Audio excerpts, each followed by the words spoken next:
Electric की गैर जिम्मेदारी का बोझ आवाम पर पड़ेगा कि इलेक्ट्रिक के शेयर होल्डर्स की प्रेजेंटेशन नहीं हो सकी कि इलेक्ट्रिक की गैर जिम्मेदारियों की वजह से सरमायाकार कहां से आएगा।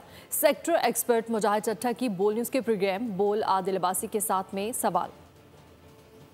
आपको 100 साल कोई फर्क नहीं पड़ेगा, लेकिन इसका फर्क कराची के अवाम पे पड़ेगा। अगर इसी तरह की अनसर्टेनिटी सिचुएशन 100 साल तो क्या और 2-4 साल भी रह गई तो ये इफेक्ट होगी, परफॉर्मेंस मजीद इफेक्ट होगी और स्टेक होल्डर जो है वो इफेक्ट होंगे। तो ऐसी बात तो प्रोफेशनल लोगों को नहीं करनी चाहिए।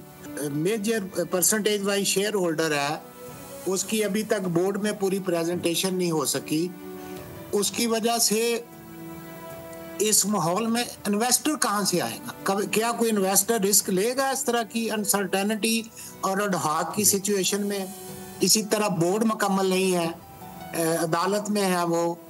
तो इसका जो बैड इफेक्ट आ रहा है वो के इलेक्टर की परफॉर्मेंस और इफेक्टी जो है वो कराची के अवाम है। ऑल कैटेगरी कंज्यूमर इसके इफेक्टी है।